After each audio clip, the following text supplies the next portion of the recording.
Pay the rent or get out! I'm done supporting a freeloader! Gina's voice cut through my kitchen like a knife. The same kitchen where I'd cooked Thanksgiving dinners for 40 years, where Harold and I had shared morning coffee, where I'd taught my boys to make cookies. She threw a bundle of papers at me, fake rental notices she'd printed herself. They scattered across the linoleum floor I'd mopped just that morning. My hands shook as I bent to pick them up, my arthritic knees protesting. "Mom!" Earl started weakly from the doorway, but one look from his wife silenced him. My firstborn son, the boy I'd stayed up nights with when he had pneumonia, couldn't even meet my eyes. Weston sat at my kitchen table, scrolling through his phone like nothing was happening. Like his mother wasn't being humiliated in her own home. "Grandma!" Avery rushed forward to help me gather the papers, but Gina yanked her back roughly. "Don't enable her, Avery. She needs to learn responsibility." Responsibility. After 68 years of life, apparently, I still needed lessons. They didn't know the truth. They didn't know about the lottery ticket, the trust fund, or who really owned this house. My name is Dorothy Millicent Hargrove, and until 5 years ago, I thought I knew exactly who I was. A devoted wife, a loving mother, a woman who'd spent her entire adult life putting family first. Then, Harold died. Pancreatic cancer took him in 6 months, leaving me with medical bills that would have drowned us both. The insurance covered some, but not nearly enough.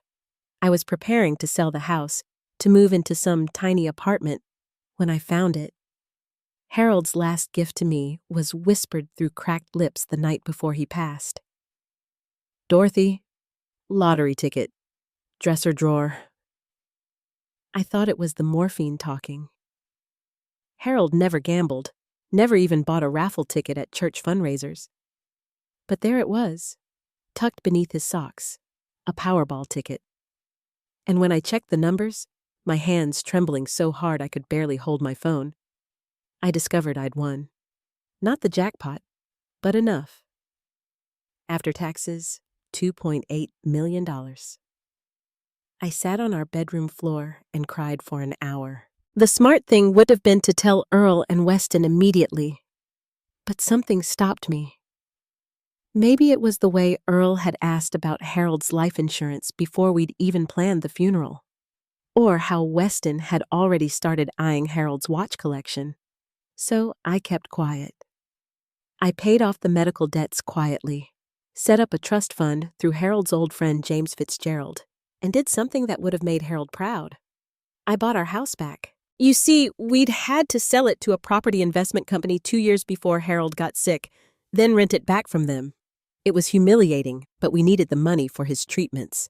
Now, through a carefully structured trust that James managed, I owned it free and clear. The Millicent Trust was the official owner, and I was its sole beneficiary. To keep up appearances, I transferred rent money monthly from one account to another. I lived modestly, clipped coupons, wore the same clothes I'd had for years. I wanted to see if my sons would love me without money. I wanted to know if I mattered beyond what I could provide. The answer broke my heart daily. Earl only called when he needed something.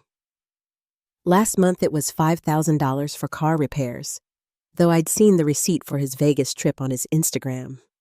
Weston dropped his kids off whenever convenient, expecting free childcare while he pursued his latest business opportunity. And Gina treated me like an unwanted tenant in what she assumed would someday be her house. I kept Harold's study exactly as he'd left it. His reading glasses still sat on his desk, his last crossword puzzle half finished. Sometimes I'd sit in his chair and ask him if I was doing the right thing. The silence always felt like approval. Those mysterious calls I'd been getting lately? They were from James, checking on me, making sure I was ready for what needed to happen next. Because keeping this secret for 5 years had turned me from a mother into prey, and I was tired of being hunted in my own home. "You're stronger than you know, Dot," Harold used to say. "Someday you'll surprise everyone, including yourself." That someday was coming sooner than anyone expected. Let me tell you about my family. The people who were supposed to love me unconditionally, but had somehow turned that love into a transaction ledger. Earl, my eldest at 42, worked middle management at a logistics company. He'd been a sweet boy once, bringing me dandelions he'd picked from the yard, telling me I was the prettiest mom at school pickup. That boy disappeared the day he married Gina. These days, Earl's calls followed a predictable pattern. "Hey, Mom, how are you?" Followed immediately by, "Listen, I'm in a bit of a bind." The last time he'd called just to talk was 3 years ago, and even then, he'd ended up asking for money for a new laptop. Gina, 38, failed real estate agent turned professional victim, had convinced him that every financial struggle they faced was someone else's fault. Usually mine, for not contributing enough. She'd post photos on Facebook of their expensive dinners and weekend trips, then complain to anyone who'd listen that they had to support Earl's aging mother. The Thanksgiving incident last year should have been my wake-up call. Gina had made a beautiful spread. Turkey, all the fixings, her grandmother's china displayed perfectly. When I arrived with my homemade pumpkin pie, the one Earl used to beg for every year, she'd taken it with a tight smile and set it in the kitchen, uncut.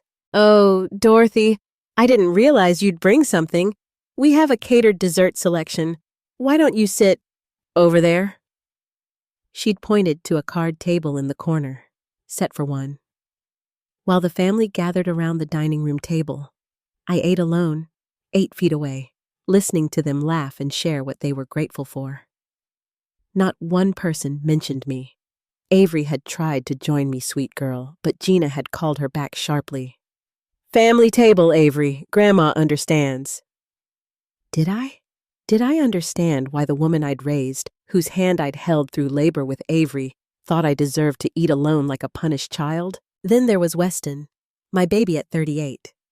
Divorced twice, father to 2 children he saw every other weekend when it didn't interfere with his plans.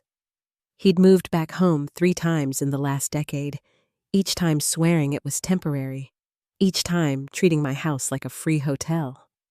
"Just need to get back on my feet, Mom," he'd say, helping himself to whatever was in my refrigerator, using my car without asking, leaving his laundry for me to do. The last time I'd asked him to contribute to groceries, he'd laughed. "Come on, Mom. You barely eat anything anyway. Besides, isn't taking care of family what you're supposed to do?" Supposed to do. As if my life's purpose was to be an ATM and maid service. His borrowing was even worse than Earl's because he didn't even pretend he'd pay it back. $500 for security deposit, $300 for work clothes, $1,000 for a certification course, money that disappeared into the void of Weston's endless schemes. I'd started lying about my finances, claiming Social Security barely covered my expenses, but he'd just gotten angry. "If you can't help your own son, what kind of mother are you?" The kind who'd already given everything, apparently. But Avery, 16, bright, kind, despite her parents' influence, she was different. She'd sneak into my room after school, not for money or favors, but just to talk. She'd bring me tea when Gina wasn't looking, help me with my garden on weekends. Last month, she'd overheard something that made my blood run cold. "Grandma?" she'd whispered, checking over her shoulder nervously. "I heard Mom on the phone with someone about Sunset Manor. She said you'd be better off there, and something about the house being finally theirs once you're gone." Sunset Manor, the nursing home on the outskirts of town where they'd found elderly residents with bed sores, where the state had investigated 3 times for neglect.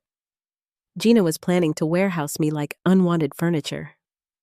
"Don't worry about it, sweetheart," I'd told Avery, though my heart was racing. "I'm not going anywhere." She'd hugged me then, fierce and protective.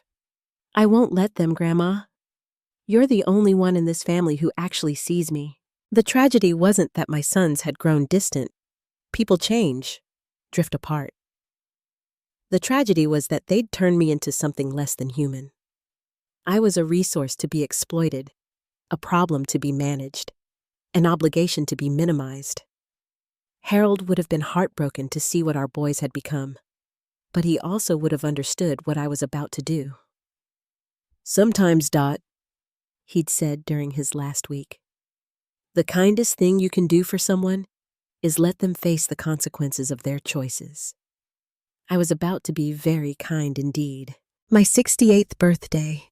In a different life, it would have meant cake, candles, maybe dinner at that Italian place Harold and I used to love.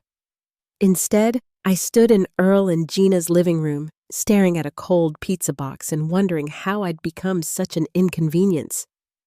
"Sit down, Mom," Earl said, not meeting my eyes. "Gina has something she wants to discuss." Discuss, not celebrate. I should have left right then. The room filled quickly. 15 relatives, some I hadn't seen in months. Gina had called them all, apparently. My sister-in-law, Patricia, gave me a sympathetic look from across the room. Weston slouched in the corner, already on his third beer at 2 in the afternoon. "Thank you all for coming," Gina began, standing at the front of the room like she was giving a presentation. Which, it turned out, she was. She pulled out her laptop and connected it to the TV. "We need to talk about Dorothy's situation." My situation? I was a situation now? The screen lit up with a spreadsheet, my name at the top, followed by columns of numbers. Gina had itemized everything. Every grocery trip where I'd bought food, every shower length, she'd installed a timer apparently, every load of laundry, even a calculation for wear and tear on furniture. As you can see, Gina clicked through the slides with the remote. Dorothy's presence in our home costs us approximately $1,847 per month. That's not including the emotional labor of managing her needs. Managing my needs? I did my own laundry, cooked my own meals, cleaned up after myself. What needs was she managing? "This is ridiculous," Patricia started, but Gina cut her off. "Please hold questions until the end." She clicked to the next slide, a photo of me in the kitchen at 6 a.m., taken without my knowledge. Dorothy wakes up early, disrupting our morning routine. She uses the kitchen during peak hours. She occupies the guest room that could be generating Airbnb income. Each point felt like a slap. The cousins shifted uncomfortably. Earl stared at his shoes. "Furthermore," Gina continued, her voice gaining confidence, "she refuses to contribute financially despite receiving Social Security and Harold's pension." Harold's pension. The $347 monthly survivor benefit that barely covered my medications. "What about everything Mom's done for us?" Weston suddenly spoke up, and for a moment my heart lifted. Then he continued. "I mean, she should get some credit against what she owes, right?" What I owed? My own son thought I owed them for existing. Gina smiled tightly. "I'm glad you brought that up, Weston." Another slide. "I've calculated the fair market value of childcare, cooking, and cleaning Dorothy provided over the years. Subtracting what Earl and you have given her in support, she still owes the family approximately $43,000. The room went silent. I couldn't breathe. $43,000? They'd put a price tag on my love, my sacrifice, my entire life, and decided I was in debt? "This is insane," Patricia said, standing up. "Dorothy, you don't have to listen to this." "Sit down, Pat," her husband warned quietly. "This isn't our business." But Gina wasn't done. She pulled out a document. "These are the house rules going forward. Dorothy needs to sign this if she wants to continue living here." Living here, in my own house, the house I'd scrubbed floors in, painted walls in, raised babies in. The house I owned, free and clear, not that anyone knew. The rules were degrading. Scheduled bathroom times, no guests without permission, no use of common areas during family time. A curfew, like I was a teenager. "And if I don't sign?" I asked, my voice barely a whisper. "Well," Gina's smile turned predatory. There are plenty of facilities equipped to handle seniors who can't live independently. Avery suddenly stood up and ran from the room, tears streaming down her face. No one went after her except me, but Gina grabbed my arm. She's being dramatic. Sign the papers, Dorothy. I looked around the room, at my sons who wouldn't defend me, at relatives who'd eaten at my table countless times now avoiding eye contact, at Gina's triumphant face. My hand shook as I took the pen. But as I signed my name on that humiliating document, I heard Patricia whisper to the woman next to her, "Does she even know whose name is on the deed to that house?" I knew exactly whose name was on the deed, and in that moment, signing those degrading rules with my hands trembling from humiliation rather than age, I decided it was time everyone else knew too. But not yet. First, they needed to show me exactly who they really were. "Happy birthday to me," I whispered as I handed back the papers. Gina's smile widened. "See? That wasn't so hard. Now who wants pizza?"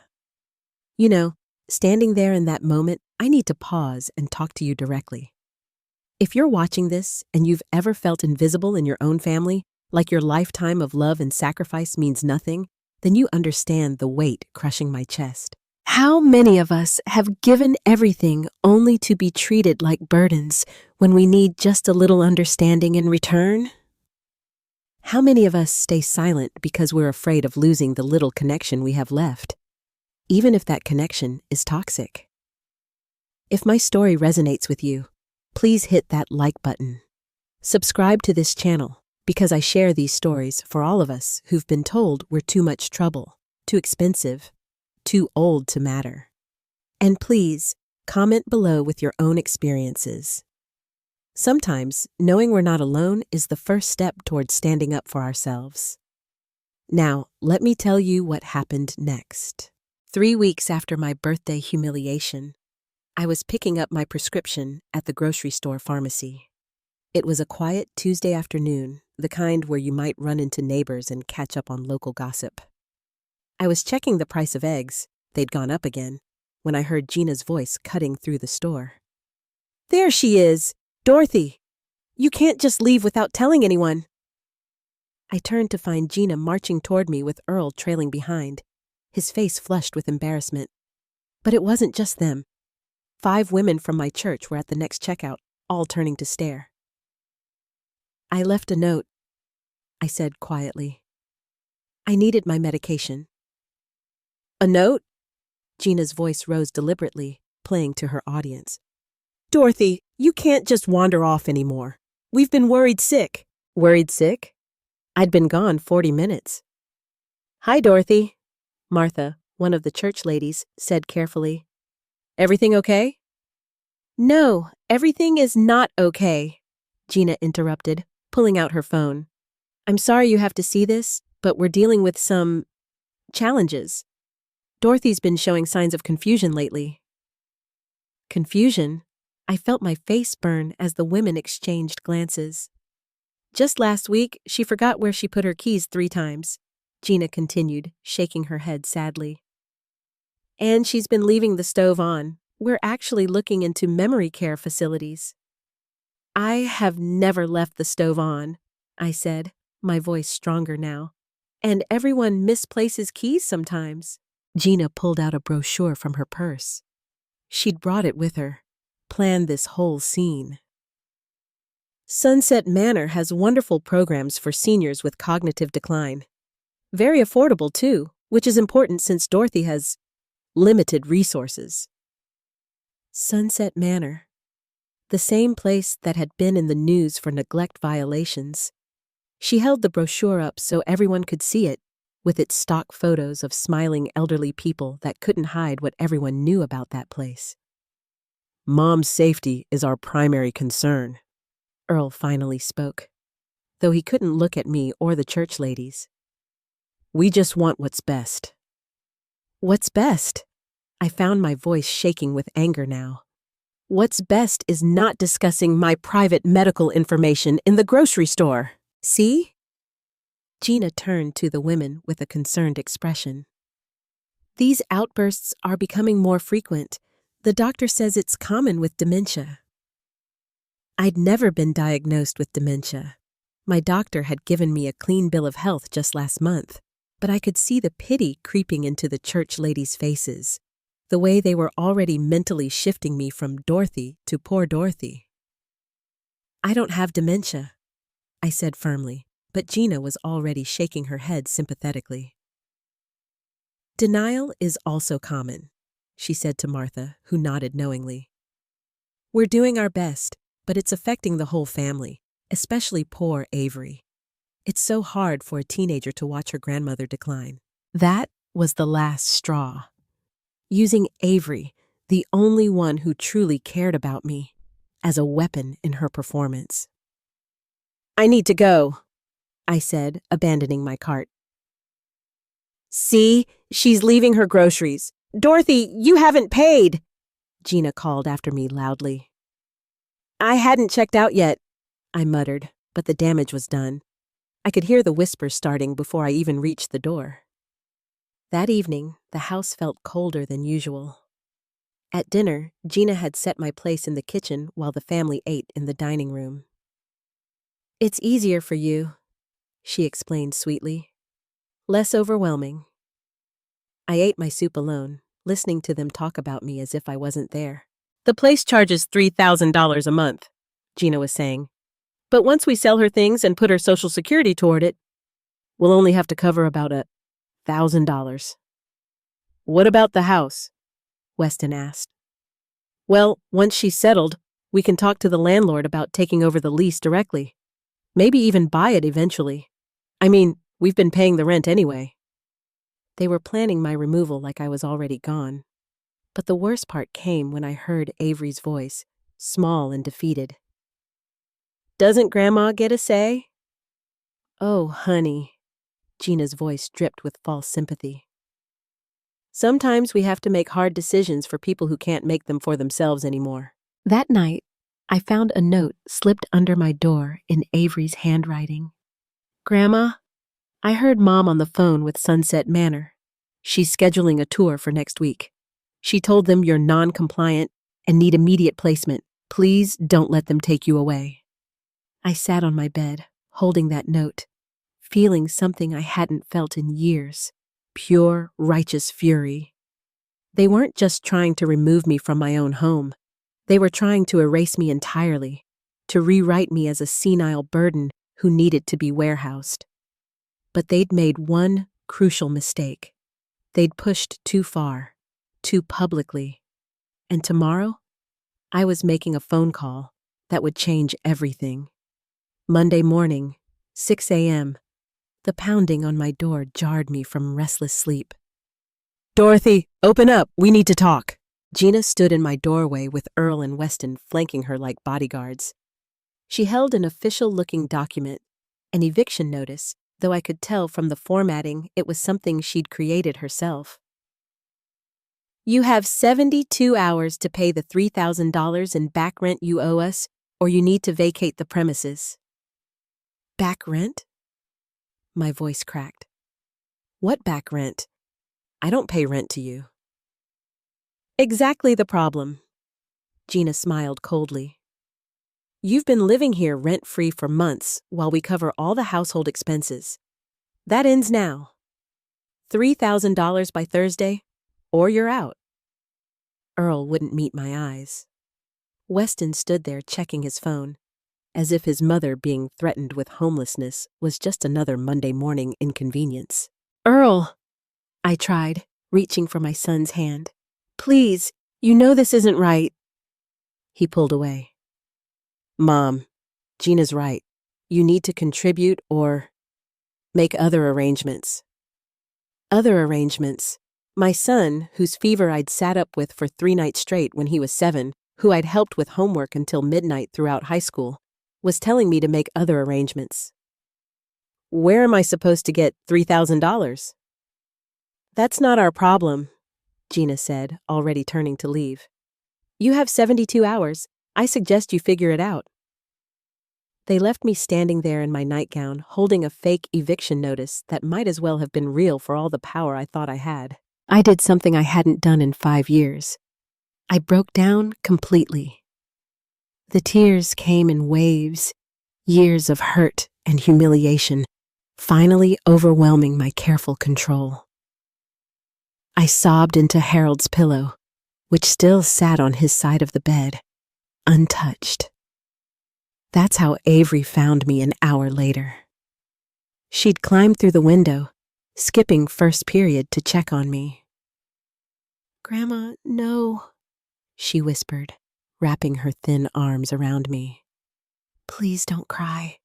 We'll figure something out." "There's nothing to figure out, sweetheart. They want me gone." She pulled back, her young face fierce with determination. "Grandma, I need to tell you something. I heard Mom talking to someone on the phone last week. She kept saying something about a deed and asking why the landlord's name was so weird. She said it sounded like a trust or something." My heart stopped. Gina was digging into the property records. "And Grandma," Avery continued, "I saw her computer. She's been looking up something called elder financial abuse laws, not to protect you, to see what she can get away with." The room spun. My own family was researching how to legally destroy me. "You should call someone," Avery urged. "That lawyer friend of Grandpa's you mentioned once, Mr. Fitzgerald?" James. I'd been avoiding calling him, afraid that taking action would mean admitting my family was truly lost to me. But sitting there with my granddaughter, a child who shouldn't have to protect me from her own parents, I realized I'd already lost them. The only question now was whether I'd lose everything else too.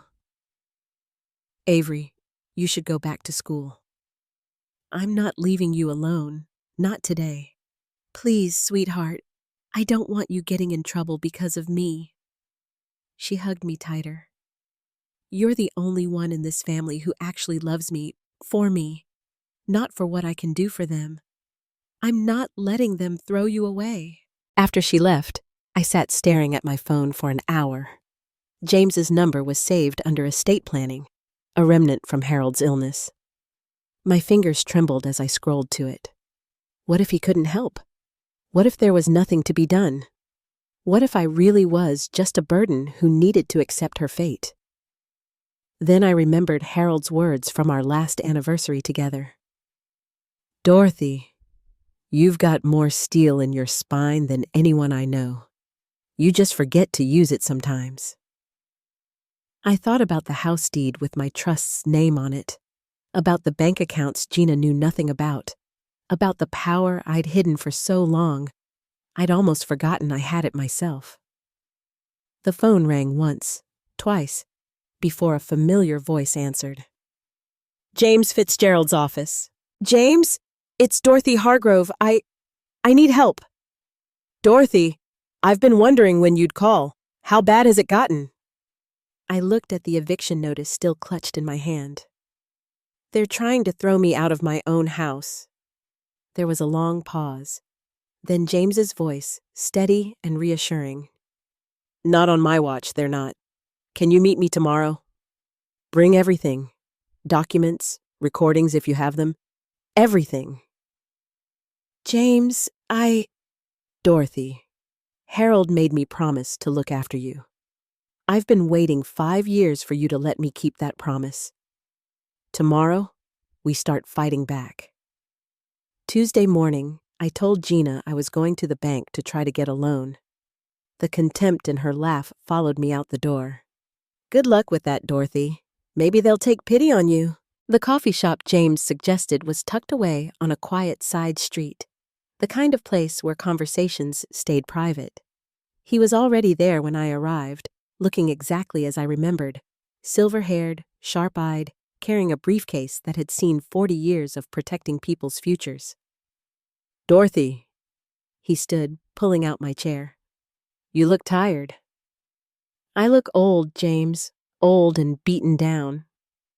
"You look like someone who's been fighting alone for too long."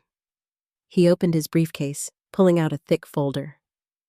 Harold would be furious if he knew what they've been doing to you. Harold's not here. No, but his provisions for you are.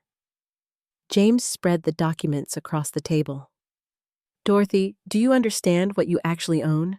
I shook my head. I knew about the house, the trust, but I'd never really looked at the details. The Millicent Trust, named after your middle name, owns the property at 42 Maple Street, free and clear. You are the sole beneficiary and trustee. The house is worth approximately $850,000 in today's market. $850,000. I stared at the number. But there's more, James continued, pulling out another document. Harold made a video will 3 days before he passed. He was completely lucid, and I had 2 doctors verify his mental capacity. Would you like to see it? He pulled out a tablet, and suddenly Harold's face filled the screen. My Harold, thin and pale, but with eyes still bright with love. If you're watching this, Dot, then I'm gone, and you're finally letting James help you.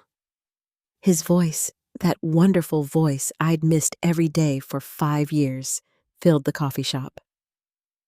I know you, sweetheart. You're probably letting the boys walk all over you, aren't you? Well, stop it. That lottery ticket wasn't luck. It was providence. Use it. Be free. Be happy. And if anyone tries to diminish you or steal from you or make you feel less than the treasure you are, you show them this will and you fight back. I love you, Dorothy. Now go live the life you deserve. I was crying too hard to see the screen anymore. There's more, James said gently, handing me tissues.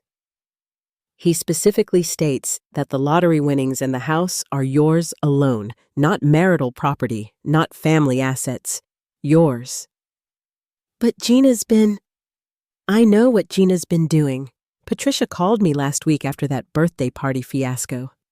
She's been documenting things, Dorothy. She has video of Gina at the grocery store, lying about your mental capacity. She has photos of the fake eviction notice. Yes, she saw Gina creating it on her computer at the real estate office where Patricia's friend works. My head spun. Patricia's been watching out for me? More than that, she's willing to testify if needed about the pattern of elder abuse she's witnessed. Financial exploitation, emotional abuse, isolation tactics. Gina's been checking all the boxes. What about my sons? James's face softened.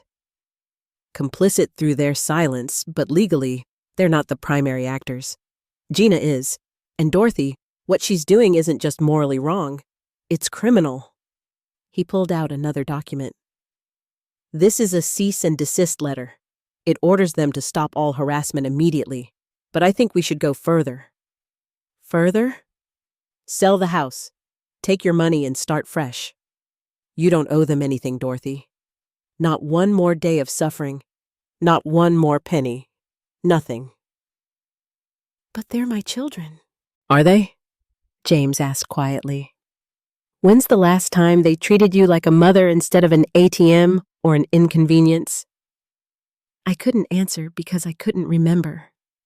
I've already reached out to Monica Reeves. She's the best real estate agent in the state. Discreet, professional, and fast. She could have the house sold in 30 days, maybe less. Cash buyers are lining up for properties in that neighborhood. Where would I go? Wherever you want. There's a lovely condo complex downtown, walking distance to everything, doorman, security. Or you could move to Florida near your sister. Or travel. Dorothy, you have almost $3 million. You could do anything. $3 million. While my family had been calculating how much my showers cost. What about Avery? She's 16. In 2 years, she'll be in college. You can help her directly if you choose. Set up an education trust that her parents can't touch. I sat there, surrounded by evidence of my power, finally understanding that I'd been the one with all the cards all along. I'd just been too afraid to play them. When? I asked. How about we start with the cease and desist letter tomorrow? Then we see how they react. No, I said, surprising myself with my firmness. If we're doing this, we do it all at once. No warnings, no time for them to maneuver. They gave me 72 hours? Fine. In 72 hours, they'll know exactly who owns what. James smiled, the kind of smile Harold used to give me when I surprised him. Now that's the Dorothy that Harold fell in love with. Wednesday morning, while Gina was at her office pretending to sell houses, I met with Monica Reeves. She looked like success itself, perfectly styled silver hair, a suit that probably cost more than Gina claimed I owed in back rent, and eyes that missed nothing. Mrs. Hargrove, James filled me in on your situation. I want you to know that what you're experiencing is more common than you think. Family financial abuse of elderly parents is an epidemic. I'm not elderly, I said automatically. I'm 68. She smiled. You're right. You're a woman in her prime who's about to take control of her life. Now, let's talk about your house. She pulled out her tablet, showing me comparable sales in the neighborhood. Your property is worth at least $850,000. Maybe more, given the current market. Original hardwood floors, updated kitchen, that beautiful garden you've maintained. Buyers will fight over this. How quickly can we sell? I already have 3 interested parties. Cash offers, no contingencies. One buyer is willing to let you stay 60 days post-closing for free if that helps with your transition. 60 days. 2 months to watch their faces when they realized what they'd lost. There's one thing, I said carefully. My family doesn't know I own the house. They think we're renters. Monica didn't even blink. Then we'll be discreet. I'll schedule showings when they're at work. All paperwork will be handled privately. They won't know until you're ready to tell them. And that will be Saturday, I said. This Saturday. 3 days from now? That's ambitious. They gave me 72 hours to come up with rent money or get out. I want to give them their answer in the same time frame. Monica's smile turned sharp. I like your style. Let me make some calls. While Monica worked her magic, I went to the bank. Not the local branch where everyone knew me, but the main office downtown. I needed to move money, set up new accounts, prepare for my new life. The banker, a young woman named Sarah, was patient as I explained what I needed. I want to set up a trust for my granddaughter's education, something her parents can't access. We can absolutely do that. How much were you thinking? $200,000. Sarah's fingers paused over her keyboard. That's very generous. She's the only one who saw me as a person, not a piggy bank. And I want to buy a condo. Cash. Something around $300,000. We have a partnership with several real estate developers. I can connect you with... Already handled. I just need the funds available. As Sarah typed, I felt Harold's presence so strongly I almost turned around. This was what he'd wanted. For me to be free, independent, unbeholden to anyone's cruelty. That evening, I wrote letters to each of my sons. Not angry letters, not accusations, just truth. Dear Earl, I wrote, I loved you before you took your first breath. I loved you through sleepless nights and scraped knees, through baseball games and broken hearts. But somewhere along the way, you stopped seeing me as your mother and started seeing me as an obligation. I'm setting you free from that obligation. I hope someday you remember the mother who loved you, not the burden you thought I'd become. To Weston, my baby boy, you were always searching for the easy path. I enabled that by never letting you face consequences. That was my failure as a mother. This is my attempt to finally parent you correctly, by letting you stand on your own feet. I love you, but I won't be your safety net anymore. I sealed both letters. then wrote one more. Dearest Avery, you are the light that kept me going through dark days. In a family that measured love in dollars, you loved freely. The Education Trust is my investment in your beautiful future. Never let anyone dim your light. Love, Grandma. Thursday flew by in a blur of signatures and preparations. Monica called with incredible news. She had a buyer willing to pay $875,000, all cash, closing in 2 weeks. They'd let me stay rent-free for 60 days if needed. Take it, I said without hesitation.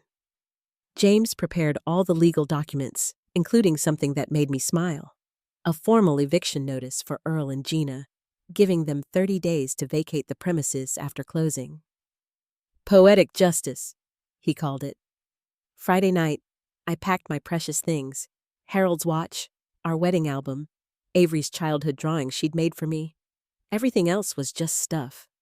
Let them figure out what to do with it. I stood in my kitchen one last time as the true owner, running my hands over the counters where I'd prepared thousands of meals, looking out the window at the garden I'd tended for decades. This is for you, Harold, I whispered. I'm finally using that steel spine you always said I had. Tomorrow, everything would change. Tomorrow, they'd learn who really held the power. Tonight, for the first time in 5 years, I slept peacefully. Before I tell you what happened on Saturday, I need to pause again. To everyone watching who's been told they're too old to matter, too poor to have value, too weak to fight back. This next part is for you. We spend our lives building families, creating homes, sacrificing our dreams for others' futures. And sometimes, those we love most become those who hurt us deepest. It's not your fault. It's not because you weren't good enough. If you're facing something similar, please know you have options. There are resources, lawyers, advocates who can help. You don't have to suffer in silence. Hit that subscribe button if you want to hear more stories of people reclaiming their power. Share this video with someone who needs to hear they're not alone. And comment below with your own experiences. This community is here for you. Now, let me tell you about the Saturday that changed everything. Saturday afternoon, 3 p.m. Gina had called it an emergency family meeting about my housing situation. The living room filled with relatives, Patricia and her husband, several cousins, even Weston's ex-wife showed up, probably hoping for drama. 12 people in total, all gathered to witness what Gina assumed would be my final humiliation. She'd set up her laptop again, connected to the TV. Of course, she had a presentation ready. Thank you all for coming, Gina began, standing at the front like a prosecutor. As you know, we've been dealing with Dorothy's declining situation. She's been unable to contribute to household expenses, and now she's failed to come up with the back rent she owes. What back rent? Patricia asked sharply. I thought Dorothy paid rent to the landlord directly. That arrangement is over, Gina said smoothly. We've taken over the lease to simplify things. Dorothy now owes us $3,000, which she's failed to produce. I stood up slowly. My knees didn't shake this time. I have something to say. Gina laughed. Dorothy, please. We've heard your excuses. Unless you have $3,000, there's nothing to discuss. You're right. There isn't anything to discuss. This house doesn't belong to you, Gina. The room went quiet. Gina's smile turned condescending. We pay the rent, Dorothy. We have tenant rights. You're just a guest here now. No, I said, pulling out the deed from my purse. You don't pay rent. You never have. And I'm not a guest. I'm the owner. I set the deed on the coffee table. The silence was deafening. Gina snatched it up, her face cycling through confusion, disbelief, then rage. This is fake. This has to be fake. It's not fake.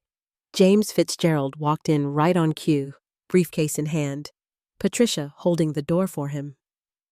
I filed that deed myself 5 years ago. Dorothy Millicent Hargrove is the sole owner of this property through the Millicent Trust, which I manage. That's impossible, Gina's voice cracked. The landlord, Mr. Johnson, we've been sending checks to a property management company that forwards them to Mrs. Hargrove's account, James explained calmly. She's been receiving every penny you thought you were paying in rent. Earl stood up so fast his chair fell over. Mom, what is this? This is me telling you the truth. 5 years ago, after your father died, I won the lottery. $2.8 million after taxes. I used part of it to buy back this house. The room erupted. Everyone talking at once, voices overlapping in chaos. But I wasn't done. Quiet! I shouted, and surprisingly, they all stopped. I'm not finished. James connected his tablet to the TV, replacing Gina's presentation. Harold's face appeared on the screen. If you're watching this, Harold's recorded voice filled the room. Then my Dorothy has finally had enough of being mistreated. Good for you, sweetheart.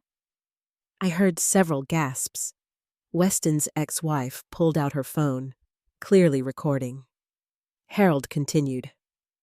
I'm stating for the record, while of sound mind and body, that the lottery winnings Dorothy will find after my death are hers alone. Not marital property, not family money. Hers. The same goes for any property she purchases with those funds.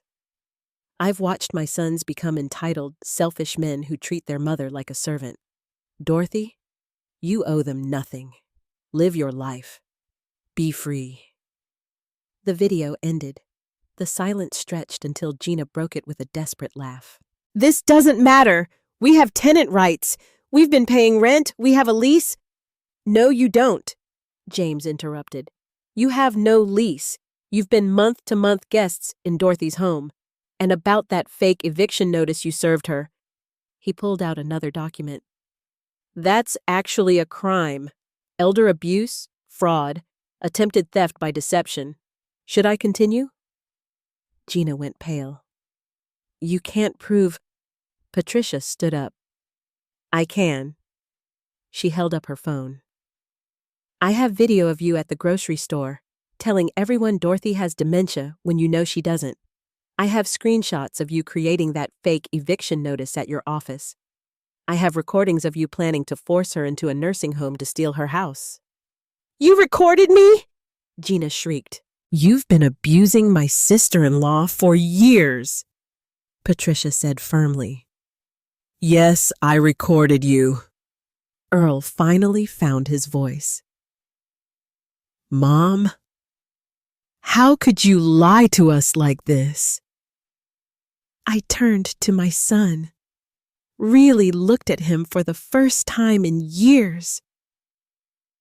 How could you let your wife treat me like garbage?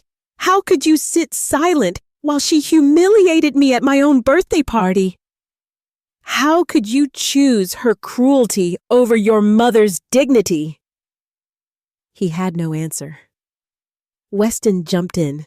This is insane. We're your sons. You deserve nothing. I cut him off. You've treated me like an ATM for years. Called me only when you needed money. Dropped your kids off for free babysitting while you played. When did you last ask how I was doing without wanting something in return? But the house, Gina started, is sold, I announced, and the room exploded again. I accepted an offer yesterday, $875,000, all cash, closing in 2 weeks. You have 30 days after that to move out. You can't do this, Earl shouted. We live here. And now you'll live somewhere else, just like you were planning for me to live at Sunset Manor. That hellhole where they neglect old people until they die. Avery, who'd been silent in the corner, suddenly ran to me, throwing her arms around my waist. Grandma, I love you. Not your money, not your house. You. I held her tight, tears streaming down both our faces. I know, sweetheart. That's why there's a $200,000 education trust in your name. Only you can access it. Only for education and living expenses. Your parents can't touch it. Gina lunged forward. You can't cut us out and give money to... James stepped between us. Actually, she can. And if you come one step closer to Mrs. Hargrove, I'll be filing assault charges to go with the elder abuse complaint. The room felt electric with tension.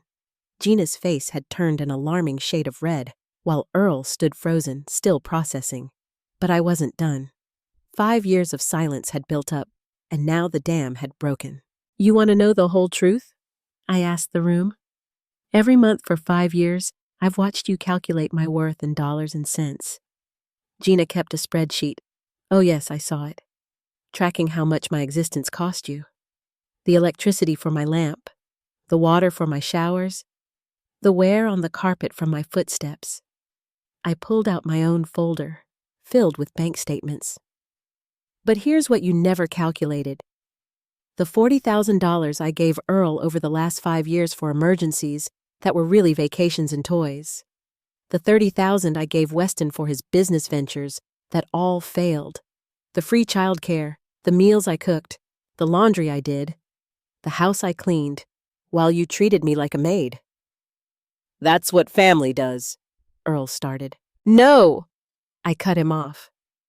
Family doesn't create PowerPoints about how much grandma costs. Family doesn't serve birthday pizza on paper plates while planning to ship me off to a nursing home. Family doesn't forge eviction notices to terrorize their mother. Patricia's husband spoke up. Dorothy's right. We've all watched this happen. Every holiday, every family gathering, you've treated her worse than a stranger. You made her eat alone at Thanksgiving, for God's sake. That was a misunderstanding, Gina tried. It was cruel, I said firmly. And it was calculated. You wanted to break me down until I'd sign whatever you put in front of me.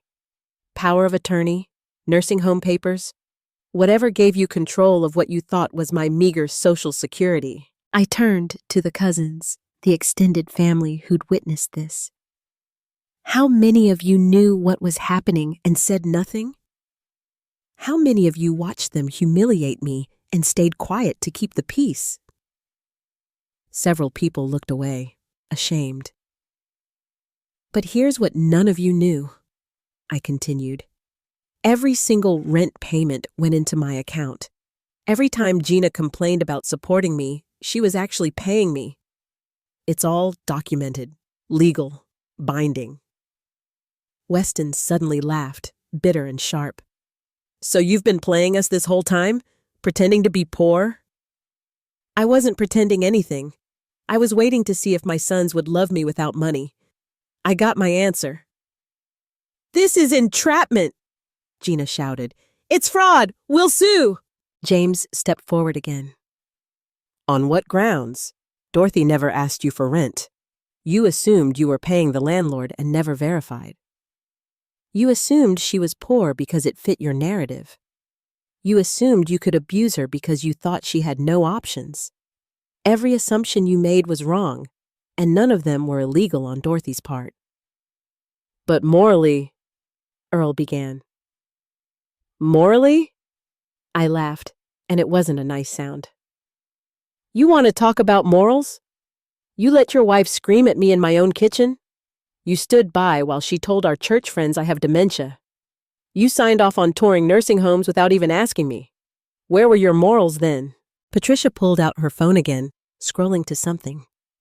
Speaking of nursing homes, I have here a recording of Gina on the phone with Sunset Manor. Would everyone like to hear what she said about Dorothy? Don't you dare, Gina started. Patricia hit play. Gina's voice filled the room. She's becoming unmanageable, confused, aggressive. We need placement immediately. No family visits for the first few months. It's better that way. How soon can you take her? Several relatives gasped. Weston's ex-wife shook her head in disgust. I also have this one, Patricia continued, playing another recording. Once she's in the home, we can get power of attorney. The house will finally be ours. Earl deserves it after putting up with her for so long. Earl's face crumbled. Gina, you said we were just looking at options. Oh, grow up, Earl, Gina snapped. Your mother is a burden. She contributes nothing. I contributed my entire life, I said quietly, and somehow that stopped everyone cold. I contributed my youth, my dreams, my body that bore you, my hands that held you, my heart that loved you even when you broke it over and over again. Avery was crying openly now, still clinging to me. But no more, I continued. I'm done contributing to people who see me as a transaction. James, please tell them about the eviction notice. James pulled out an official document. This is a legal eviction notice for Earl and Gina Hargrove. You have 30 days from the closing date to vacate the premises. Any attempt to remain will result in formal eviction proceedings and potential criminal charges for trespassing. You can't throw us out, Earl pleaded. Mom, please, we have nowhere to go. That's not my problem, I said, using Gina's exact words from Monday morning. You have 30 days. I suggest you figure it out. What about me? Weston asked, his voice small. You haven't lived here in 6 months, Weston, but the gravy train is over. No more loans, no more bailouts, no more using me as your backup plan. I reached into my purse and pulled out one more thing. A check for $5,000 made out to Weston. This is the last money you'll ever get from me. Use it wisely, because when it's gone, you're on your own. He took it with shaking hands, looking like a lost child despite being 38 years old. And Avery's trust? Gina demanded. We're her parents. We should control. You control nothing, James interrupted. It's an irrevocable education trust. Only Avery can access it, only for approved expenses. You can't touch a penny. I looked around the room one last time, at the faces ranging from shocked to ashamed to furious. I'm moving to a condo downtown. 2 bedrooms, a doorman, a view of the park. I'm joining a book club, taking yoga classes, maybe even traveling. I'm going to live the life Harold wanted me to have. Free, independent, and surrounded only by people who value me for more than my bank account. Mom, Earl tried one more time. Don't do this. We're family. No, I said firmly.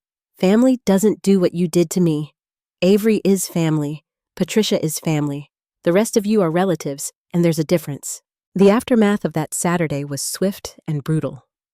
Gina tried to fight, of course.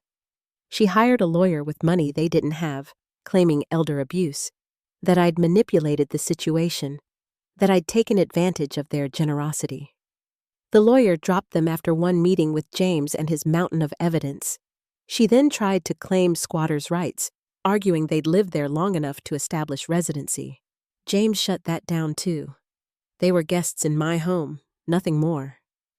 When she tried to change the locks the following Tuesday, the police explained to her that she was the one committing a crime, not me. The house sale went through smoothly. The buyers were a young family, the wife pregnant with their second child. When I met them to hand over the keys, the woman hugged me. We promised to take care of it, she said, to fill it with love. That's all I wanted, I told her, and meant it. Earl and Gina moved out on day 29, hiring a truck at the last minute when they realized I was serious. Earl tried one more time to reconcile, showing up at my new condo with flowers. Mom, please, I know we messed up, but… Earl, I interrupted gently, you didn't just mess up. You chose your wife over your mother, repeatedly. You watched her abuse me and said nothing. That's not something flowers can fix. So that's it? You're cutting me off? I'm setting boundaries. If you ever get divorced, if you ever genuinely realize what you've done and want to make amends, not for money, but for real, call me. Until then, yes, we're done. He left the flowers on my doorstep. I gave them to my new neighbor, Mrs. Chen, who appreciated them more than I ever could. Weston lasted exactly 6 weeks before the 5,000 ran out. He called 17 times in one day, leaving increasingly desperate voicemails. I didn't answer any of them. Patricia told me later that he'd been evicted from his apartment and was couch surfing with friends. Part of me wanted to help. The mother's instinct never fully dies, but I held firm. He needed to learn, even if it was too late for it to matter to our relationship. The surprise came from Avery.